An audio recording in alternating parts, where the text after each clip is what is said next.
Hey guys, Jonathan here with TLD. Hope you guys are doing well. I am back with a very interesting unboxing to say the least. As many of you guys are aware, we're still about a month, maybe two away from the release of Apple's upcoming iPhone 6, but right here in front of me, I have a fully functional iPhone 6 clone that even says iPhone 6 right smack on the box. Just gotta give it a little shake and bake because this box is fighting me on getting it open, but I really found this interesting because if anybody has seen my good buddy Michael's, the Detroit Borg's unboxing, his actually came in an iPhone 5 box, so I was pretty surprised when I saw iPhone 6 stamped on the side. So, taking a look at the back, you can see it's very consistent in terms of what we've seen so far compared against the dummy mock-ups that leaked earlier this year, the big difference here being obviously it turns on and it functions. So because of those similarities and a few production parts that have leaked recently, I think it's fairly safe to say that this is essentially what the iPhone 6 will look like, give or take. I also just received a handful of iPhone 6 cases from Spigen, which may or may not add credibility to the whole leak and mock-up design, but regardless, if you guys are interested in checking those out, let me know by hitting that like button.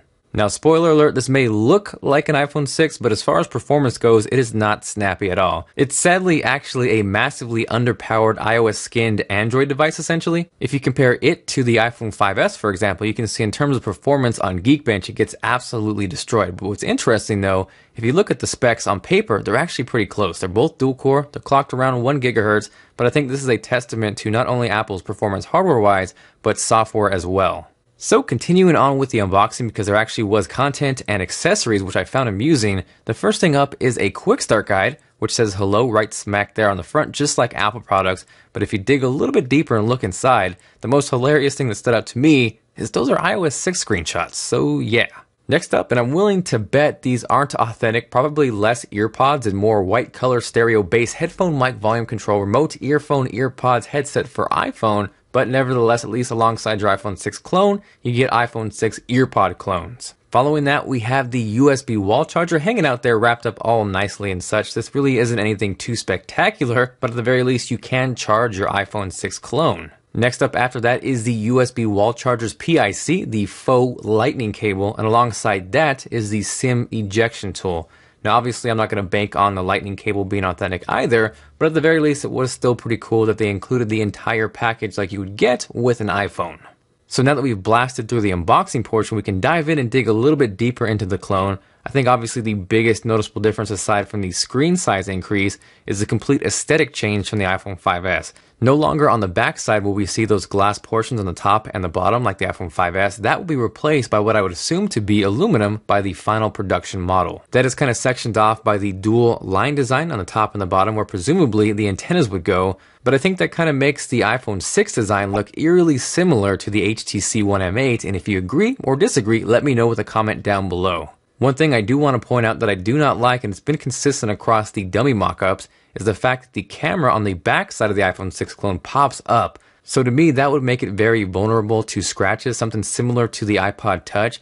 I know it's probably going to be Sapphire coated, but at the very least, why would you want to increase chances of damaging one of the most important pieces on your phone? You can also see different aside from the iPhone 5S. The Apple logo on the iPhone 6 clone is actually indented and recessed in there, much like we saw on the iPad mini with Retina display and iPad Air. Now another big difference between these two is the actual power and sleep wake button. On the iPhone 5S, it's located on the top right hand side, whereas the iPhone 6 clone that is located on the actual right side above the SIM card tray. Now because the iPhone 6 will presumably feature a larger 4.7-inch display, I think the power button movement makes sense on a device like this. The volume rockers also look like they're getting some sort of makeover. On the iPhone 5S, we have those classic circle Apple volume rockers up and down, but on the iPhone 6 clone, those look very similar to what we see on the iPod Touch again. Now as far as whether I like them, dislike them, I'm kind of neutral, but I definitely say the increased size makes them a little bit easier to hit. So like I said previously, this is a fully functional device, but one big difference between this and the real upcoming iPhone 6 is there is no fingerprint Touch ID reader on this clone. So that of course on this device means you are limited to swiping to unlock your phone. Now when I said this thing was not a performer, I meant it. It is extremely, almost laughable laggy, and I almost want to go out kind of your average consumer style and go kind of bring this to people out in public and kind of get their feelings on how it performs, maybe even see if they notice the apparent lag compared to a current iPhone or even an Android device. And if that's something you want to see, definitely let me know. So like I also previously talked about, this essentially is an iOS skinned Android device, and bits and pieces of Android creep out here and there. For example, if you hold down the home button, normally where you would get Siri on an iPhone, on this you get Google Now, which to me is a kind of an upgrade, and I would prefer if I could do that on an actual iPhone. One thing I did notice, and again if you did watch Detroit Borg's video, it is extremely hard to access the control center on this iPhone 6 clone. Sometimes it almost feels impossible, but I actually got it down almost to a science where if you hold your thumb right there between the bezel and the screen, and then you slide up, you can kind of feel it vibrate, and then you can nail it every single time.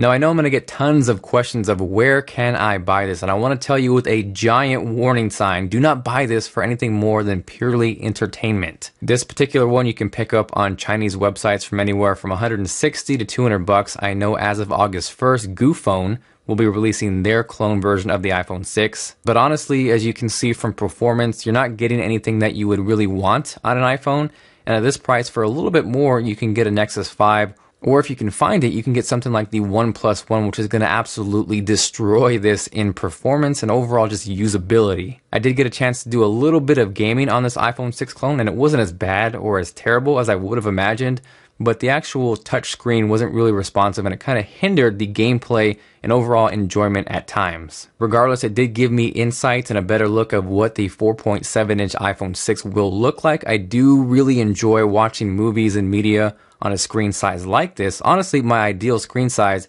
is anywhere between 4.7 and 5.1 inches. So as far as that goes, that is making me look forward to the actual iPhone 6. Now, in case anyone's curious, that right there is the Shield, and I've always been wanting to watch the series. I've heard great things, big fan of Kurt Sutter. Hadn't really made the plunge to buy any DVD